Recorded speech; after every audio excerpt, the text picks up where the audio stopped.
Good morning class. आज हम लोग जो है ग्रामर स्टार्ट करेंगे, सेक्शन बी अंग्रेजी का।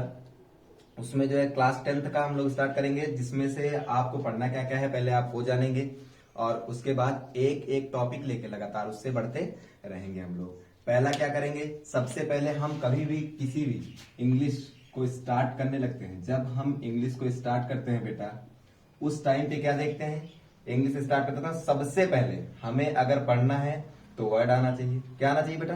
वर्ड आना चाहिए। वर्ड आएगा, वर्ड के बाद हम लोग क्या पढ़ेंगे बेटा? सेंटेंस पढ़ेंगे। फिर क्या पढ़ेंगे? सेंटेंस पढ़ेंगे। सेंटेंस के बाद सेंटेंस अगर आ गया तो हमको सेंटेंस के बाद सेंटेंस के टाइप्स पढ़ने हैं। क्यों? क्योंकि इसके टाइप्स जानना हमें बहुत मैंडेटरी है। टाइप्स पढ़ेंगे। टाइप्स के बाद बेटा क्या पढ़ेंगे? सेंटेंस के बाद टाइप्स, टाइप्स के बाद ट्रांसफॉर्मेशन पढ़ेंगे। ट्रांसफॉर्मेशन ऑफ सेंटेंस पढ़ेंगे बेटा। ट्रांसफॉर्मेशन ऑफ सेंटेंस के बाद हम लोग क्या पढ़ेंगे बेटा? पार्ट ऑफ स्पीच पढ़ेंगे। पार्ट ऑफ स्पीच पढ़ेंगे।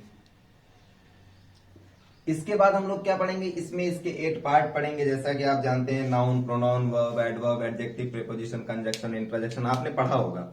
और जितना आपने पढ़ा है उसमें यह देखा होगा कि एक एक पार्ट कितना जरूरी है ग्रामर पोर्शन के लिए। अभी आप लोगों ने 9 तक 8 तक जो भी पढ़ा होगा, आज आप जो है हर चीज जानेंगे कि एवरीथिंग का यूज क्या है, हर चीज का एक एक पार्ट में यूज क्या है। फिर उसके बाद देखिए, पार्ट ऑफ स्पीच के बाद आप क्या पढ़ेंगे? वॉइसेस आएगा। फिर आएगा क्या? Direct, indirect, indirect, tenses. After that क्या आएगा बेटा? एप्लीकेशन। और क्या आएगा? Letter, essay and dot dot dot so on it. इतनी चीजें हम लोग को ग्रामर में पढ़नी है। इसके अलावा हमें कुछ नहीं पढ़ना है। हमें क्या पढ़ना है? देखिए, आप कितना गेन कर सकते हैं ग्रामर पोर्शन से। आपका 45 नंबर का आता है, 45 मार्क्स। आपको 45 में से 45 गेन करने की कैपेसिटी होनी चाहिए। क्या होता है कि आप ग्रामर में 45 to 45 ला सकते हैं, क्योंकि जब आप लिटरेचर पोर्शन सॉल्व करते हैं उस टाइम क्या होता है कि आपसे हल्का फुल्का गलतियां हो जाती है, और जब हल्का फुल्का गलतियां हो जाती हैं तो उसमें क्या होता है, नंबर आपका कट जाता है। लेकिन ग्रामर में आपका क्या होता है बेटा? आपको एग्जैक्ट मार्क्स मिलता है। क्या मिलता है? एग्जैक्ट मार्क्स मिलता है। सारा कुछ एकदम प्रॉपर तरीके से मिलता रहता है। अगर आपने एक शब्द सही लिखा है तो आपको पूरा पूरा शब्द का मार्क्स मिलेगा। यदि आपने नहीं लिखा है तो आपको मार्क्स नहीं मिलेगा। लेकिन अगर आप लिटरेचर में थोड़ा सही भी लिखते हैं, अगर उससे मैच नहीं किया तो आपका नंबर कट जाएगा।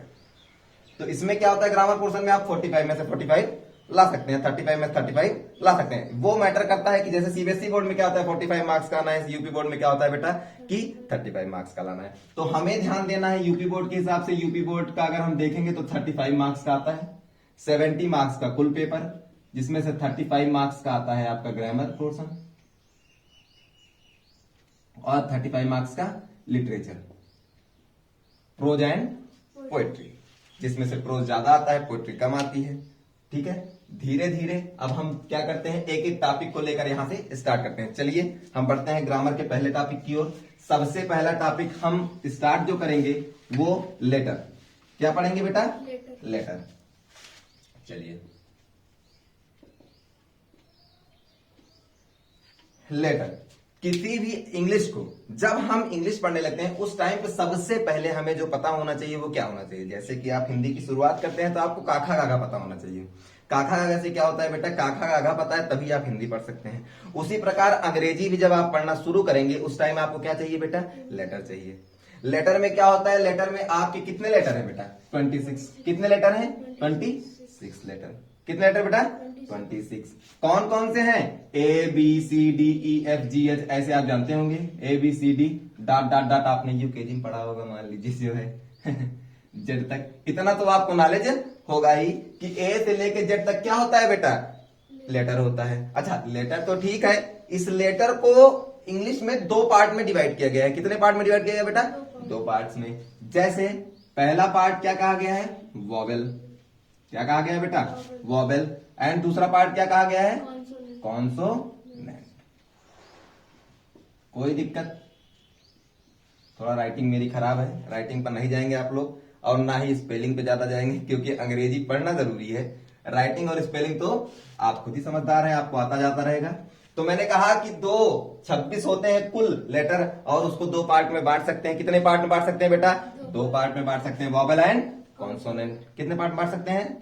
2 पार्ट में। वॉवेल कितने होते हैं बेटा? वॉवेल आपने पढ़ा होगा पहले कि वॉवेल कितने होते हैं? 5 होते हैं। कितने होते हैं भाई? 5 होते हैं। और कॉन्सोनेंट कितने होते हैं भाई? 5। 26 में से 5 माइनस कर दो, कितने हो गए? 21। अब आप कहेंगे सर ये 5 होते क्या है? सर आपने बता दिया कि 5 होते हैं और 21 कॉन्सोनेंट होते हैं, लेकिन कौन कौन से होते हैं ये भी तो जानकारी होनी चाहिए। और आपको मैं बता देता हूं कि 5 वो होते हैं A-E-I-O-U। कौन कौन से होते हैं बेटा? A-E-I-O-U। और कॉन्सोनेंट कौन कौन से होते हैं? अरे भाई इन्हीं को छोड़कर जितने बचेंगे वो क्या कहलाएंगे बेटा? कॉन्सोनेंट कहलाएंगे। इनको हम छोड़ देते हैं। कौन कौन छोड़ देंगे? A-E-I-O-U को छोड़ देंगे तो कितने बचे? 21। मतलब एक्सेप्ट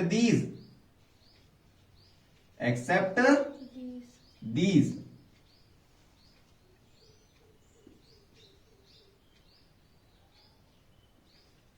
तो इन सभी को छोड़कर जितने बचेंगे वो क्या कहलाएंगे बेटा? कॉन्सोनेंट कहलाएंगे। क्या कहलाएंगे? कॉन्सोनेंट कहलाएंगे। कोई दिक्कत यहां तक बेटा? चलिए A-E-I-O-U हम जान गए और ये कॉन्सोनेंट जान गए। ये तो हुआ पहला लेटर। ये क्या हुआ बेटा? लेटर के बाद जो है अगर हम आगे बढ़ेंगे लेटर में क्या देखेंगे? लेटर के जस्ट बाद क्या होता है? आता है क्या? शब्द, वर्ड। लेटर के बाद हम क्या पढ़ते हैं बेटा? वर्ड पढ़ते हैं। तो आप लोग नोट कर सकते हैं बेटा लेटर कितने प्रकार के, लेटर कितने होते हैं? 26 होते हैं। एक बार रिवाइज करेंगे हम लोग। लेटर कितने होते हैं? 26 होते हैं। उसको 2 पार्ट में बांटा गया है इंग्लिश में, वॉवेल एंड कॉन्सोनेंट में। वॉवेल में होते हैं 5 और कॉन्सोनेंट में होते हैं 21। और वॉवेल कौन कौन से होते हैं बेटा? A-E-I-O-U। एंड कॉन्सोनेंट कौन कौन से होते हैं? Accept these. इन सभी को छोड़कर। क्या होता है? इन सभी को छोड़कर। इरेज कर दे बेटा। चलिए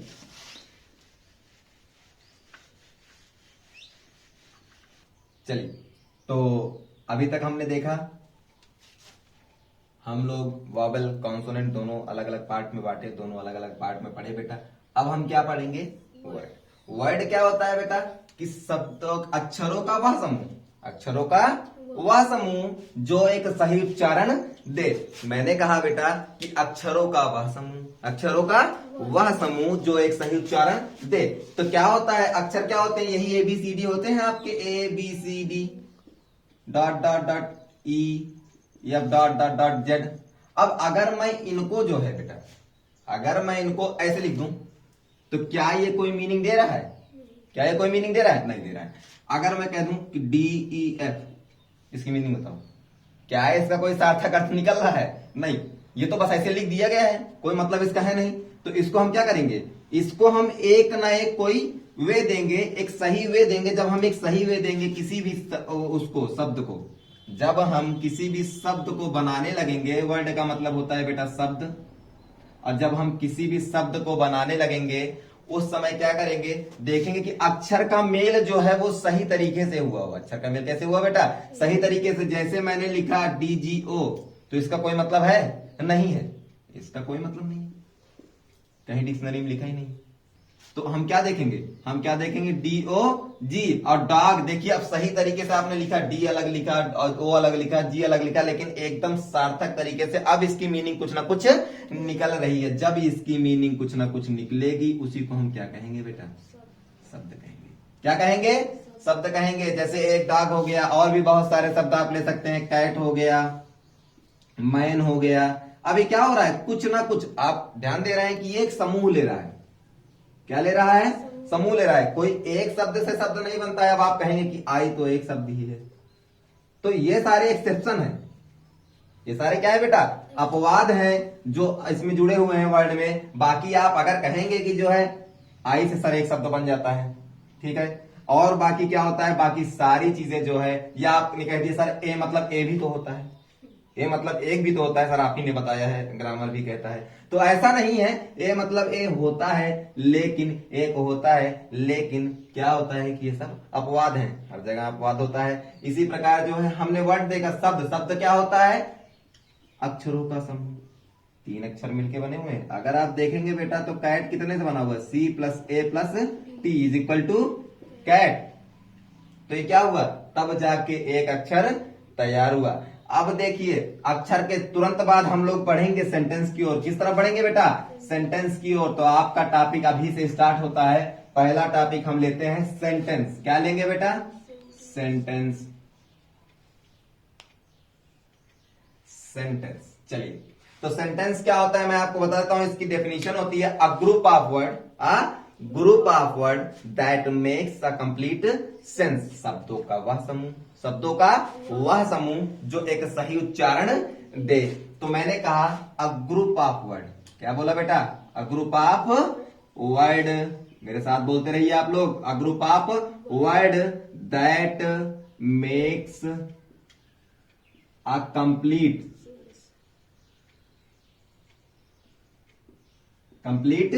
सेंस। अच्छा देखिए, अ group of word that makes a complete sense is called sentence. अच्छा, ये तो हुई डिफिनीशन, ये तो रटने वाली बात है। ये क्या है? ये रटने की चीज है बेटा। ये तो आप रट लेंगे, लेकिन हमें रटना नहीं है। हमें क्या करना है बेटा? इस बात को समझना है। हमें क्या करना है? इस बात को समझना है। तो हम जरा सा हिंदी में भी देख लेते हैं। हिंदी में थोड़ा सा बच्चों को आसानी होती है। बाकी पढ़ तो हम ग्रामर रहे हैं, तो हमें हिंदी में बात नहीं करनी चाहिए, लेकिन फिर भी जो है, क्या बोला मैंने? शब्दों का वह समूह। किसका बेटा? शब्दों का वह समूह जो एक सही उच्चारण दे। क्या दे बेटा? सही उच्चारण दे। शब्दों का वह समूह जो एक सही उच्चारण दे। तो आप एक बार ध्यान दीजिए, मैंने लिखा है अ group of word that makes a complete sense. A group of word that makes a complete sense is called sentence. तो भैया सेंटेंस मतलब क्या होता है? आप जानते होंगे, हिंदी में इसे वाक्य कहते हैं। क्या कहते हैं? वाक्य कहते हैं। तो शब्दों का वह समूह जो एक सही उच्चारण दे, उसे हम क्या कहेंगे बेटा? उसे हम वाक्य कहेंगे।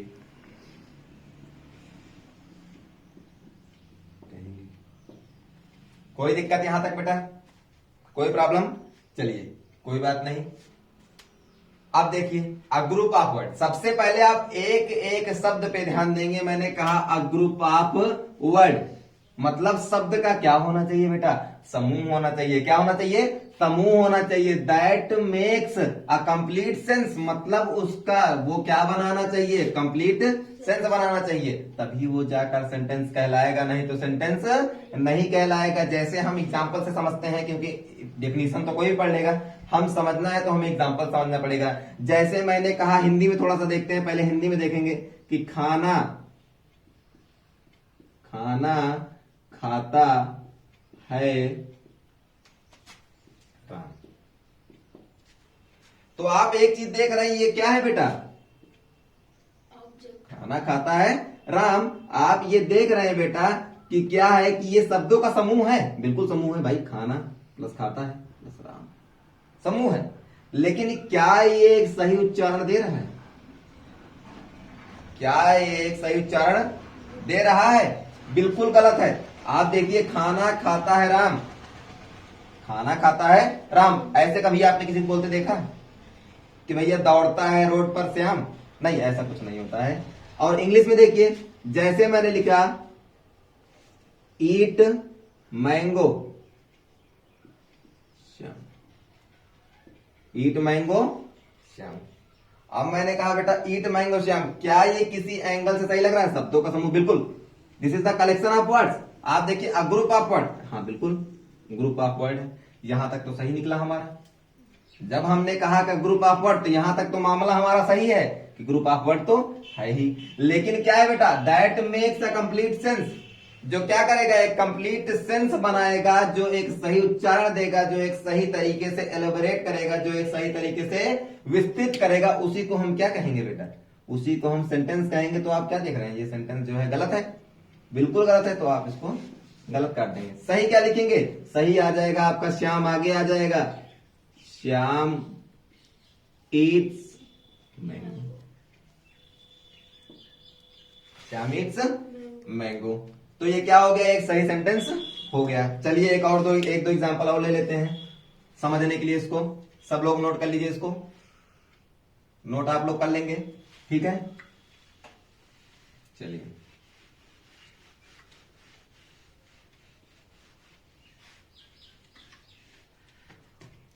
फिर देखिए एग्जांपल एक और लेते हैं। मान लीजिए मैंने लिखा जो है ही वॉक्स ऑन द रोड, तो बताइए ये सही है कि गलत है।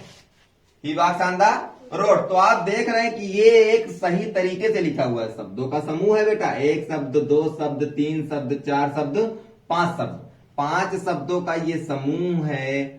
और क्या हो रहा है बेटा, ये सब को जोड़ा जा रहा है और जोड़ने के बाद क्या एक सही उच्चारण भी दे रहा है। तो ये सेंटेंस क्या है, सही है, बिल्कुल सही है, ठीक है ना। अगर मैं कह दूं कि सीता सॉन्ग सिंग्स, तो क्या आप बताइए ये सही है गलत, तो बिल्कुल गलत है, क्योंकि हम जानते हैं कि सीता सॉन्ग सिंग्स नहीं हो सकता है, सीता सिंग्स सॉन्ग होगा। और आपको अभी तो नहीं पता, लेकिन आगे आपको नॉलेज हो जाएगा कि ऐसा क्यों होता है, सीता यहां क्यों लिखा जाता है, सिंग्स यहां क्यों लिखा जाता है और सॉन्ग्स क्यों लिखा जाता है। क्योंकि आज आपकी ये पहली क्लास है, तो आप हल्का सा आउटलाइन लेते रहेंगे।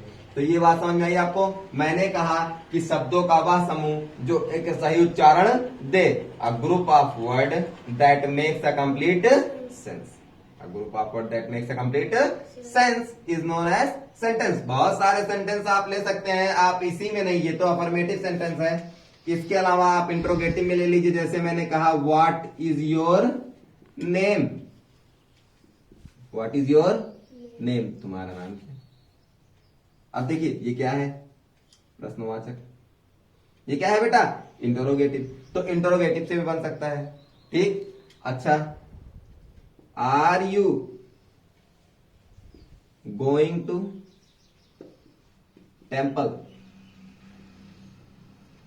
Are you going to temple, क्या तुम मंदिर जा रहे हो, क्या तुम मंदिर जा रहे हो। तो क्या हुआ बेटा, are you going to temple, ये भी आपका एक सही सेंटेंस है कि नहीं, है कि नहीं। आप देख रहे हैं कि ये भी पूरा पूरा सही उच्चारण दे रहा है। इसका मतलब होता है तुम्हारा नाम क्या है, आप ऐसे ही पूछते हैं। और इसी प्रकार इसमें आप क्या तुम मंदिर जा रहे हो। तो ऐसे ही सवाल आप पूछते हैं और ऐसे सेंटेंस। तो ये आपका अफर्मेटिव था, ये इंट्रोगेटिव था, तो आप कहेंगे सर एक निगेटिव में भी बता दीजिए। तो निगेटिव में भी सुन लीजिए, जैसे कहा he is not working, he is not working, वो काम नहीं कर रहा है। जब कर रहा है तो अफर्मेटिव असर्टिव जिसको कहा जाता है, और जब नहीं कर रहा है तो नॉट वर्किंग मतलब निगेटिव। आपको हर तरह के वो मिल गए, निगेटिव मिल गया, इंटरोगेटिव मिल गया, और क्या मिल गया बेटा, अफर्मेटिव मिल गया। तो तीन प्रकार के सेंटेंस जो है हमने इसमें देखा जो है कि सेंटेंस का कौन कौन सा भाग हो सकता है, और क्या देखा हमने कि सेंटेंस होता क्या है, और क्या देखा हमने कि एक सेंटेंस को एक सही उच्चारण अगर आप नहीं दे रहा है तो वो सेंटेंस गलत कहलाएगा। तो आप ध्यान देंगे इस बात को कि कोई भी सेंटेंस लिखते टाइम जब भी आप लिखेंगे तो वो क्या होना चाहिए, शब्दों का एक समूह होना चाहिए। क्या होना चाहिए बेटा, शब्दों का एक समूह होना चाहिए। और दूसरी चीज एक सही उच्चारण देता रहे, अ group of word, a group of word that makes a complete sense, that makes a complete sense. तो हमने क्या देखा अभी तक, हमने सेंटेंस देखा, सेंटेंस का कुछ एग्जांपल लिए हम लोग, उसको देखें। अब हम लोग क्या देखेंगे बेटा, सेंटेंस किस किस तरीके से बनता है। जैसे कि मैंने बताया काइंड्स ऑफ सेंटेंस होते हैं बेटा, काइंड्स ऑफ सेंटेंस में और सेंटेंस के पार्ट में फर्क होता है। वैसे तो काइंड्स ऑफ सेंटेंस 5 होते हैं, लेकिन जो पार्ट होते हैं हम एक सेंटेंस को कितने भाग में बांट सकते हैं? 2 भाग में बांट सकते हैं। कितने भाग में बांट सकते हैं बेटा? 2 भाग में। कौन कौन से? सब्जेक्ट और प्रेडिकेट। कौन कौन से? सब्जेक्ट और प्रेडिकेट। हिंदी में इसको कहते हैं कर्ता और इसको कहते हैं विधेय।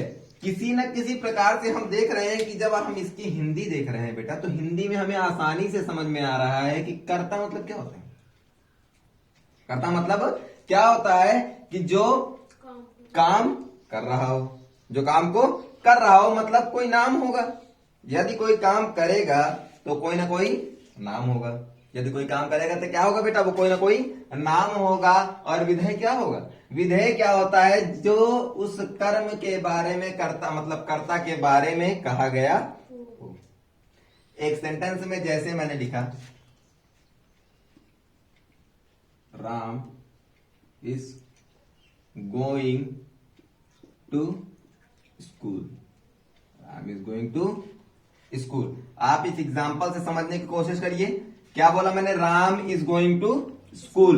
इसमें मैंने बताया सब्जेक्ट कर्ता।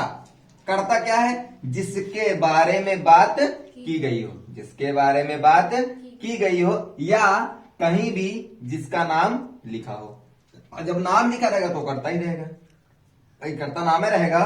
और उसके अलावा जो भी चीजें लिखी हुई है, उसके अलावा जितनी भी चीजें लिखी हुई है वो क्या कहलाएंगी बेटा?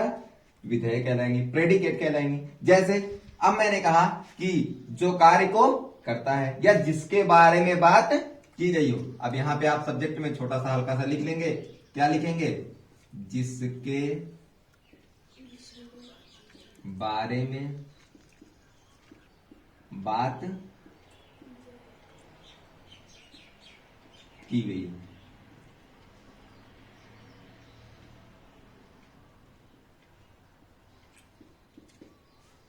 तो आप क्या देख रहे हैं? कर्ता मैंने बताया जिसके बारे में बात की गई हो, और जो बात की गई है उसे हम क्या कहेंगे बेटा? विधेय कहेंगे। जो बात की गई है उसे क्या कहेंगे? विधेय कहेंगे। तो क्या होता है? कर्ता के बारे में जो बताता है उसे हम प्रेडिकेट कहते हैं, और सब्जेक्ट के बारे में जो हमें बताता है, सब्जेक्ट क्या होता है बेटा? जिसके बारे में बात होती है। तो यहां पर बताइए, इस सेंटेंस में आप देख के बता सकते हैं किसके बारे में बात हो रही है। तो यहां पे एक ही आपको व्यक्ति दिखाई दे रहा है, एक ही नाम दिखाई दे रहा है। नाम से आप तुरंत इसको जान लेंगे ये क्या है बेटा? ये क्या है बेटा? सब्जेक्ट है। कैसे जान लिया आप? आपने नाम देखा, पहली चीज। दूसरी चीज आपने क्या देखा कि इन्हीं राम के बारे में कहा गया है कि Ram is going to school. Ram कहां जा रहा है? स्कूल जा रहा है। और स्कूल जा रहा है तो जाने दो उसे, क्यों पकड़ रहे हो? उससे हमसे क्या है? तो राम क्या है? सब्जेक्ट है। और उसके बाद बची हुई सारी चीजें क्या है बेटा? प्रेडिकेट है। बाकी बची हुई सारी चीजें क्या है? प्रेडिकेट है। तो आप कहेंगे सर क्या ये जो सब्जेक्ट है ये सिर्फ राम से ही स्टार्ट हो सकता है, या श्याम से ही स्टार्ट हो सकता है, या नाउन से ही स्टार्ट हो सकता है? नहीं बेटा, ये नाउन से नहीं, इसको हम प्रोनाउन से भी कर सकते हैं। इसकी शुरुआत हम किससे कर सकते हैं बेटा? प्रोनाउन से भी कर सकते हैं, क्योंकि आप जानते हैं कि संज्ञा के स्थान पर प्रयोग किए जाने वाला शब्द ही, या नाउन के स्थान पर आप कह सकते हैं कि a noun is a word, a pronoun is a word which is used at the place of noun. संज्ञा के स्थान पर प्रयोग किए जाने वाला शब्द ही क्या कहलाता है? सर्वनाम कहलाता है। तो मैंने बताया कि आपके सब्जेक्ट के जगह पर सिर्फ राम ही नहीं हो सकता है, राम के अलावा भी हो सकता है बेटा। अच्छा, राम के अलावा क्या हो सकता है? राम के अलावा जैसे मैंने कहा she is dancing, she is dancing, वह नाच रही है, वह नाच रही है। अब देखिए, आपको मैंने बताया कि सब्जेक्ट क्या होगा? सब्जेक्ट क्या होगा? जिसके बारे में बात की गई रहेगी, जिसके बारे में बात की गई रहेगी। तो क्या हुआ? शी, आपका शी क्या हुआ? सब्जेक्ट यहां पर। और बाकी चीजें क्या हो गई? सब्जेक्ट छोड़ के जितनी भी चीजें बचती उसको हम क्या कह देते हैं बेटा? प्रेडिकेट कह देते हैं। क्या कह देते हैं? प्रेडिकेट। कोई दिक्कत? अब देखिए, जैसे आप देख रहे हैं कि सब्जेक्ट क्या होता है, हमेशा आप एक बात ध्यान दे रहे हैं कि 2 सेंटेंस मैंने लिखा, दोनों सेंटेंस में क्या हो रहा है? सब्जेक्ट हमेशा सबसे शुरुआती शब्द है। सबसे क्या है बेटा, शुरुआती शब्द है। कहीं सब्जेक्ट आप ये नहीं देख रहे हैं सब्जेक्ट कहीं पीछे लिखा हुआ है, ऐसा कुछ नहीं है। सब्जेक्ट हमेशा कहाँ रहेगा, आगे रहेगा। तो एक अंदाजा आप इससे ये भी लगा सकते हैं कि सब्जेक्ट हमेशा कहाँ रहेगा बेटा, आगे रहेगा, और वह सिर्फ एक शब्द रहेगा। आप किसी चार शब्द को सब्जेक्ट नहीं कह सकते हैं, आप किसी चार शब्द को सब्जेक्ट नहीं कह सकते हैं। सब्जेक्ट का जब पार्ट हम डिवाइड करेंगे, सब्जेक्ट को भी हम दो भाग में बांटेंगे बेटा, अभी आगे हम लोग पढ़ेंगे। सब्जेक्ट को भी दो पार्ट में बांटेंगे और प्रेडिकेट को भी लगभग 2 या 3 पार्ट में बांटेंगे।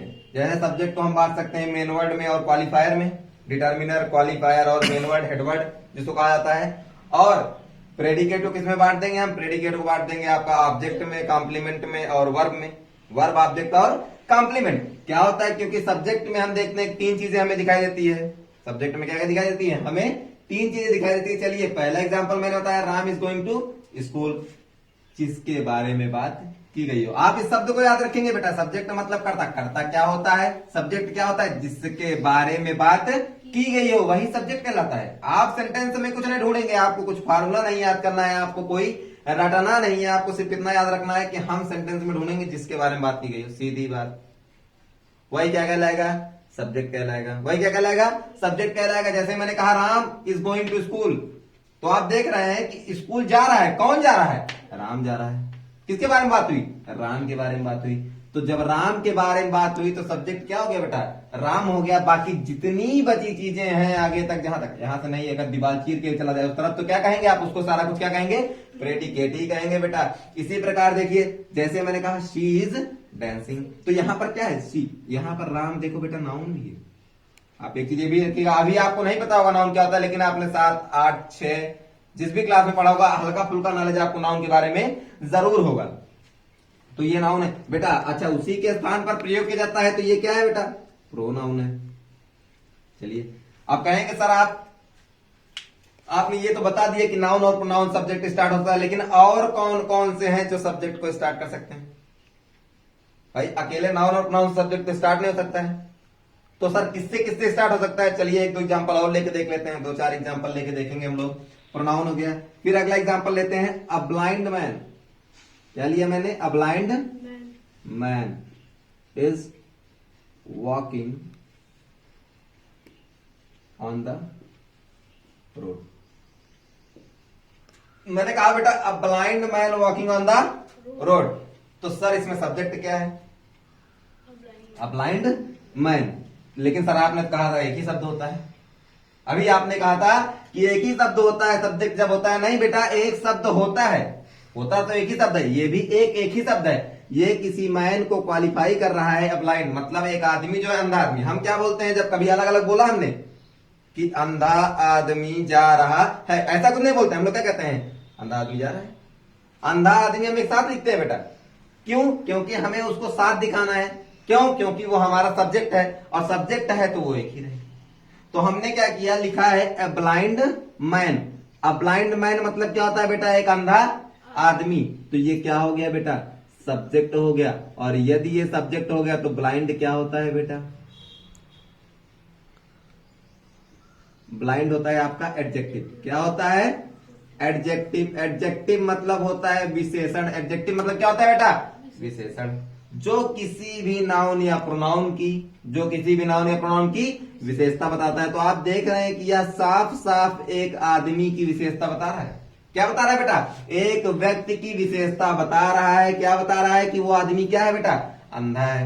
वो आदमी क्या है, अंधा है। तो और ये सब्जेक्ट भी है, और सब्जेक्ट के बाद बची जितनी भी नौटंकियां हैं वो क्या कहलाएंगी, प्रेडिकेट कहलाएंगे। मैंने बताया कि सब्जेक्ट के बाद आप हेल्पिंग वर्ब से शुरू करेंगे ऑब्जेक्ट तक, सारी जितनी भी चीजें दिखाई देंगी आपको, कॉम्प्लीमेंट मिल गया, वर्ब मिल गया, ऑब्जेक्ट मिल गया, वो सारी चीजें क्या कहला जाएंगी बेटा, प्रेडिकेट कहला जाएंगी। कोई दिक्कत, चलिए अब देखते रहिए। मैंने कहा कि अब आपने ये भी देख लिया कि सर नाउन से भी शुरू हो सकता है, प्रोनाउन से भी शुरू हो सकता है, एडजेक्टिव से भी शुरू होता है। सर और किससे शुरू हो सकता है, सेंटेंस की शुरुआत और किससे हो सकती है, सर नाउन से शुरू कर दिया, हाँ ठीक है कर दिया। प्रोनाउन से शुरू कर दिया, हाँ कर दिया। एडजेक्टिव से कर दिया, हाँ कर दिया। सर और भी तो शुरू हो सकता है, और किससे शुरू हो सकता है बेटा, चलिए थोड़ा सा इरेज करेंगे इसको, बोर्ड को, उसके बाद हम लोग देखेंगे।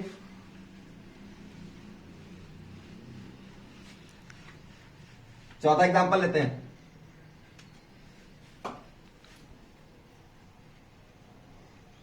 मैंने कहा walking in the morning, walking in the morning is good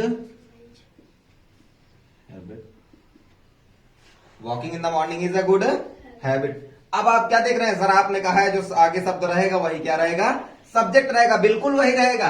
अगर आगे आप देख रहे हैं एकदम आसानी से तो वॉकिंग दिख रहा है आपको सबसे आगे, सर आपने बताया है कि जो सबसे आगे रहेगा वही क्या कहलाएगा, सब्जेक्ट कहलाएगा, क्योंकि कर्ता जो होता है हमेशा कर्ता सामने लिखा जाता है, कभी भी पीछे नहीं लिखा जाता है। तो आपने बताया कि वॉकिंग, वॉकिंग क्या है बेटा, walking in the morning is good habit, walking in the morning is good habit. तो वॉकिंग क्या हो गया बेटा, सब्जेक्ट हो गया, क्या हो गया, सब्जेक्ट हो गया, बिल्कुल नियम के हिसाब से। और इसको क्या कहेंगे बेटा, इसको ग्रामर में कहा जाता है जिरंड, क्या कहा जाता है, जिरंड। तो आप कहेंगे सर जिरंड क्या होता है, जिरंड क्या होता है, जब हम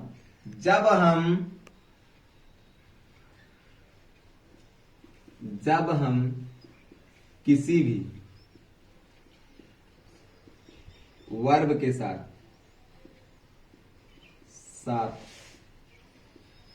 आईएनजी जोड़ देते हैं, क्या जोड़ देते हैं बेटा, आईएनजी जोड़ देते हैं। जब हम किसी वर्ब के साथ आईएनजी जोड़ देते हैं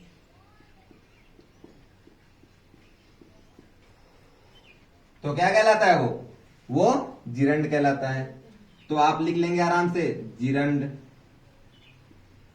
जिरंड भी वर्ब के साथ आईएनजी जोड़ देते हैं। मैंने कहा जिरंड, आपने कहा सर जिरंड क्या होता है, ये तो पहली बार सुना हुआ है, ये तो नया नया ग्रामर आप बता दे रहे हैं। नहीं नहीं, नया ग्रामर नहीं बेटा, ये वही पुराना ग्रामर है जो बहुत सालों से चला रहा है। मैंने कहा जिरंड, जिरंड का मतलब क्या होता है, जब हम किसी भी वर्ब के साथ आईएनजी जोड़ देते हैं। कैसे जोड़ेंगे जरा देख लेते हैं, दो चार शब्द देख लेंगे, हमें समझ में आ जाएगा। जैसे मैंने कहा लाफ, लाफ मतलब क्या होता है, हंसना। लाफ में हमने क्या किया, प्लस कर दिया आईएनजी, तो क्या हो गया बेटा, लाफिंग। इसी प्रकार मैंने कहा टॉक प्लस आईएनजी, क्या हो गया बेटा, टॉकिंग। इसी प्रकार मैंने कहा सिंग प्लस आईएनजी, तो क्या हो गया बेटा, सिंगिंग। कोई दिक्कत। तो अब हम जान गए कि जिरंड क्या होता है। मैंने बताया किसी भी वर्ब के साथ आईएनजी जुड़ जाता है तो उसे हम क्या कहते हैं बेटा, जिरंड कहते हैं। किसी वर्ब के साथ क्या जुड़ जाता है, आईएनजी जुड़ जाता है तो उसे जिरंड कहते हैं। और हम एक चीज ये भी देख रहे हैं कि जिरंड से भी सब्जेक्ट शुरू, मतलब एक सेंटेंस शुरू हो सकता है और उसे हम क्या कहेंगे, सब्जेक्ट कहेंगे। कोई दिक्कत यहां तक बेटा। चलिए हम थोड़ा सा जिरंड को इरेज करेंगे। एग्जाम्पल हमारा लिखा रहेगा, एग्जाम्पल से हमें समझ में आता रहेगा कि हम क्या क्या सब्जेक्ट बना सकते हैं। तो हमने क्या कहा, जिरंड भी क्या हो सकता है बेटा, सब्जेक्ट हो सकता है। तो कहेंगे सर और क्या हो सकता है, और भी कुछ हो सकता है सब्जेक्ट, बिल्कुल हो सकता है। जैसे मैंने कहा टू वॉक, जैसे मैंने क्या कहा बेटा, to walk is necessary, to walk is necessary, चलना क्या है, जरूरी। To walk is necessary. तो कहा आपने सर ये टू वॉक क्या होता है, सर ये टू वॉक क्या होता है। तो आप याद रखेंगे टू वॉक, सर आपने बताया जो शुरुआत में रहेगा हम तो उसी सब्जेक्ट लगा देंगे, बिल्कुल लगा देंगे। आप इसको क्या कह देंगे बेटा, सब्जेक्ट कह देंगे, तुरंत कह देंगे आप सब्जेक्ट। लेकिन सर ये सब्जेक्ट तो है लेकिन ना ये कोई नाम है, ना ये कोई नाम है, ना मुझे ऐसा लग रहा है कि सर ये कोई कर्ता, मुझे समझ में आ नहीं रहा है। तो आप क्या कहेंगे बेटा, ये होता है इन्फिनिटिव। क्या होता है,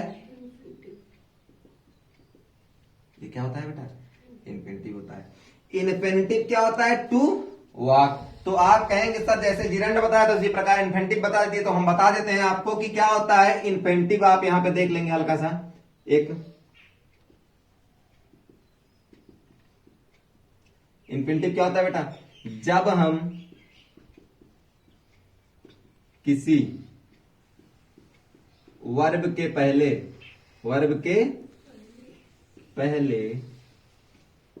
टू जोड़ देते हैं। क्या जोड़ देते हैं बेटा, टू जोड़ देखते हैं। जब हम किसी वर्ब के पहले टू जोड़ देते हैं तो वो क्या कहलाता है? इन्फिनिटिव कहलाता है। कैसे? थोड़ा सा ले लेते हैं। जैसे मैंने कहा वॉक, तो इसके पहले क्या जोड़ना है बेटा? To plus walk is equal to to walk. इसी प्रकार मैंने कहा लाफ, तो क्या हो जाएगा? To plus laugh is equal to क्या हो गया? To laugh. तो आप ये ध्यान दे रहे हैं बेटा कि किसी भी वर्ब के साथ यदि हम आईएनजी जोड़ दे रहे हैं तो वो जिरंड कहला जा रहा है, और किसी भी वर्ब के साथ हम उसके पहले टू जोड़ दे रहे हैं तो क्या हो जा रहा है बेटा? आपका इन्फिनिटिव हो जा रहा है। क्या हो जा रहा है? इन्फिनिटिव हो जा रहा है। तो आपने क्या देखा बेटा कि एक सब्जेक्ट जो है, एक सेंटेंस की शुरुआत किससे होती है? हमेशा सब्जेक्ट से होती है। किससे होती है? सब्जेक्ट से होती है। और सब्जेक्ट से तो हो ही रही है असर्टिव सेंटेंस की बेटा। आप जो है सेंटेंस के कई टाइप्स होते हैं, हम उसको भी पढ़ेंगे, अभी उसको आगे बढ़ते रहेंगे, धीरे धीरे ऐसे देखते रहेंगे। तो हमने क्या देखा कि सब्जेक्ट जो है वो कौन कौन सा हो सकता है। चलिए हम एक आउटलाइन ले लेते हैं, एक बार आपको पूरा रिपीट कराते हैं एक लाइन से। तो मैंने बताया सब्जेक्ट में मैंने बताया कितने पार्ट? सब्जेक्ट के जो है बेटा, सब्जेक्ट आपका कौन कौन सा हो सकता है? नाउन हो सकता है। क्या हो सकता है? नाउन हो सकता है। और क्या हो सकता है? प्रोनाउन हो सकता है। और क्या हो सकता है? एडजेक्टिव हो सकता है। और क्या हो सकता है? वर्ब नहीं हो सकता बेटा, एडजेक्टिव हो सकता है। वर्ब से शुरुआत नहीं होती है सेंटेंस की। फिर क्या हो सकता है? जिरंड हो सकता है। और क्या हो सकता है बेटा? इन्फिनिटिव हो सकता है। जिरंड वर्ब प्लस आईएनजी,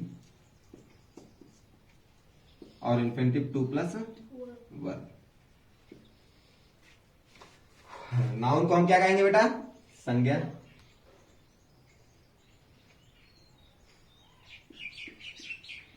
सर्वनाम।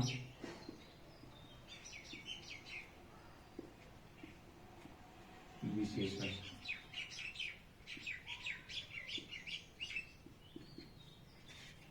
तो ये बात यहां तक समझ गए बेटा कि सब्जेक्ट की जगह पर क्या हो सकता है? नाउन हो सकता है, प्रोनाउन हो सकता है, एडजेक्टिव हो सकता है, जिरंड हो सकता है, और इन्फिनिटिव हो सकता है। मैंने बहुत सारे एग्जांपल लेके आपको बताया। इसके बाद की बची जितनी भी चीजें होती हैं, इसके बाद की बची जितनी भी चीजें होती हैं, हेल्पिंग वर्ब से लेके ऑब्जेक्ट तक, कॉम्प्लीमेंट तक, वो सारी चीजें क्या कहलाती है बेटा? प्रेडिकेट कहलाती है। थोड़ा सा प्रेडिकेट के बारे में भी देख लेते हैं।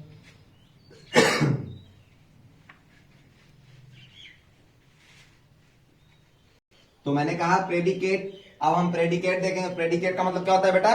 विधेय होता है। हमने सब्जेक्ट देख लिया। मैंने कहा कि सब्जेक्ट के बारे में जो बात करेगा, सब्जेक्ट के बारे में जो भी बात होगी, जो भी बात होगी, तो क्या होता है बेटा? मैंने कहा सब्जेक्ट के बारे में जो भी बात होगी वो क्या कहलाएगी? विधेय कहलाएगी, मतलब प्रेडिकेट कहलाएगी। तो सब्जेक्ट के बारे में बात क्या हो सकती है? जैसे मैंने कहा he is reading book, he is reading book. तो आप क्या देख रहे हैं? आपको अब इतना तो पता चल गया है कि सब्जेक्ट क्या होता है। मैंने बता दिया है तुरंत आपको, आगे वाला पहला शब्द आप उठा लेंगे, तुरंत क्या कह देंगे इसको? सब्जेक्ट। हाँ सर, ये सब्जेक्ट, और इसी के बारे में बात भी हो रही है, ये भी तो देखिए। इसी के बारे में क्या हो रहा है? बात भी हो रही है, और यही क्या है? सबसे आगे भी है। तो सर मैंने अंदाजा लगा लिया, हमारे पास दो तरीका था।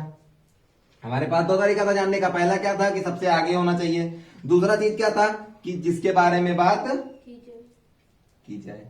तो हमने क्या किया? इसके बाद इज रीडिंग बुक, तो ये क्या हो जाएगा बेटा? प्रेडिकेट हो जाएगा। ये क्या हो जाएगा? प्रेडिकेट। और एग्जांपल ले लेते हैं। जैसे मैंने कहा Shyam run fast, Shyam run fast. Shyam क्या है बेटा? तेज दौड़ता है। श्याम क्या है? तेज दौड़। अच्छा, दौड़ता है क्या है? किसके बारे में बात की जा रही है? श्याम के बारे में। कौन दौड़ता है बेटा? श्याम दौड़ता है। तो श्याम क्या है बेटा? यहाँ पे सब्जेक्ट है, और बाकी चीजें क्या है बेटा?